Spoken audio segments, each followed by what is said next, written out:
Hi, good afternoon. As part of our second interview ahead of our webinar on the 30th of July, we have Dr. Jon Bashford, who works with us at Breaking Barriers. John, really excited to speak to you as ever, but particularly when we're talking about some of the great work that you and your colleagues have done. If you just want to introduce yourself briefly.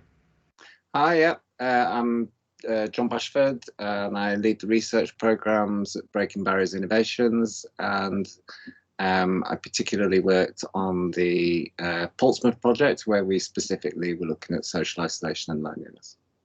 That's great. That's brilliant. You and I have done many of these calls across teams in the 4 months that we've been locked down. COVID is a peculiar time, but particularly for people who are suffering from social isolation and loneliness. How do you think the lockdown has affected those types of people?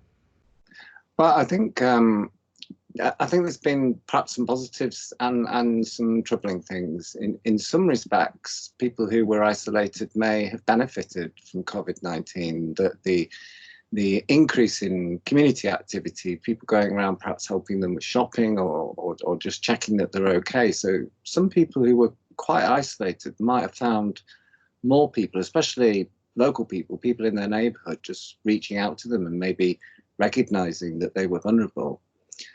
But also, I think there will be people who feel even more isolated. Perhaps people who weren't isolated before have become isolated as a result of the pandemic, and it might be something they're really not used to. And I think a lot of us have struggled with feeling quite isolated, especially if you live alone or you're perhaps some distance away from your family. People can't see people they're normally in contact with or see them in the same way. No, I think that's absolutely right. Two really good points there. You talked at the start about some people who suffer from social isolation and loneliness perhaps benefiting from a newly found support network. But I suppose the fear is that network drops off when things go back to the new normal. How do you think we maintain those positives that have been established? Well, I think there is a real recognition as just how positive this has been, the amount of local community groups, not just people physically going around and doing practical things like shopping, but we've seen a real growth in Facebook groups and social networking and neighborhood WhatsApp platforms. Some of that will, I think, carry on just from the enthusiasm of the people that have done it. But I think public services really need to pay attention to this quite a lot as to how we can give support to make sure those things are able to continue. And some of that's going to take resources, recognizing the value of it. And it needn't be a lot. A very small amount of money can go a long way for a small local voluntary group to really achieve a lot of great things. I think we have to be talking to them, finding out what their experiences have been, what their needs are. It could be quite simple things like small support to have a room for a meeting place once we can meet again, or perhaps recognizing some of the costs associated with setting up a Facebook group, and sort of costs of broadband, or helping people understand what kind of risks and vulnerabilities they're picking up, and to work with people more closely to make sure people are perhaps passed on or moved or signposted to other services effectively. Yeah, I think that's absolutely right. And we'll be talking about some of those costs and those resource requirements at our 30th of July webinar.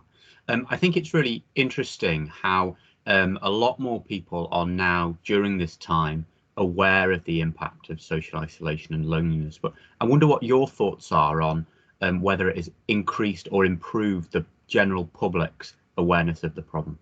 Oh, I think it's increased dramatically. All of us, I think, now get it. We understand just how harmful it can be for your health. People have become quite depressed, I think, during the pandemic dealing with this. They understand a lot of things that we took for granted, like seeing friends and family, when that's suddenly taken away from you. You feel it deeply. So I think there's been a huge increase in public understanding about what it means to be socially isolated and lonely, and to really get that, which is good. I think we've been working on this for a while. We know the damages. There are serious health consequences to this, but I think public awareness of that now, because of the pandemic and the lockdown, is much greater. Yeah, no, I think that's absolutely right.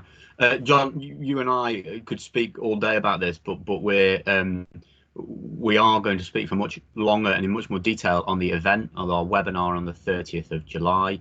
It's in partnership with the Joe Cox Foundation and their Connection Coalition. What are you most looking forward to about that?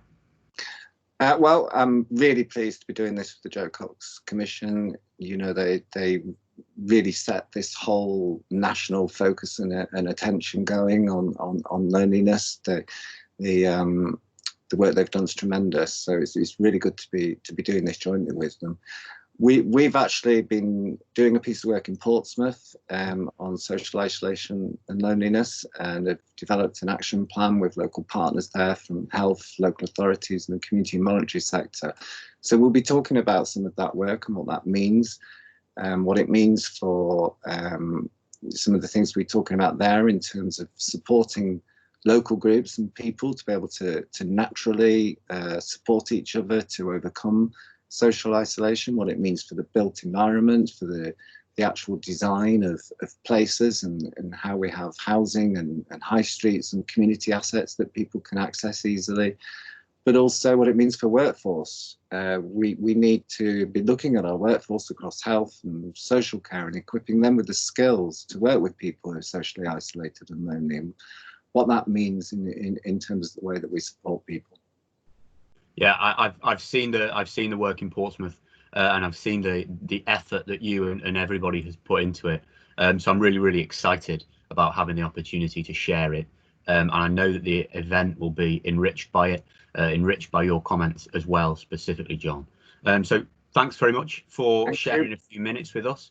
It'll be fantastic, and we look forward to seeing a lot of people at the event. Thanks very again. much. Thanks, George.